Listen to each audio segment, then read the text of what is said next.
Hello everyone, ang atong baton karon mag-mix ta og pintura. Ang atong intended nga color ay cream. So cream ang color natin. Ang kailangan natin tinting yellow, tapos rosy na ang ating ihalo guys.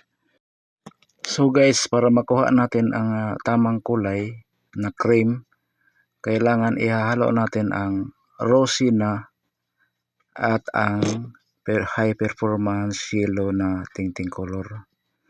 So i-adjust natin hanggang makuha natin ang desired color.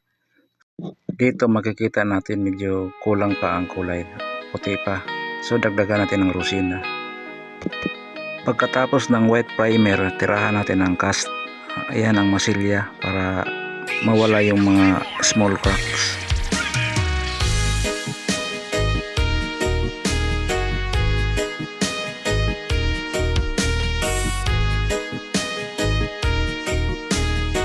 Itong white color guys, yan po ang ating acrylics primer.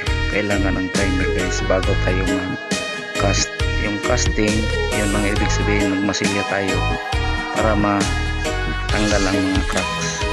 Pagkatapos, yun ang makikita natin yung cream na hinalo natin kanina. So tapot yun guys, tapot. Inay magmalang puson rata po. Dagan man no problema kaya ra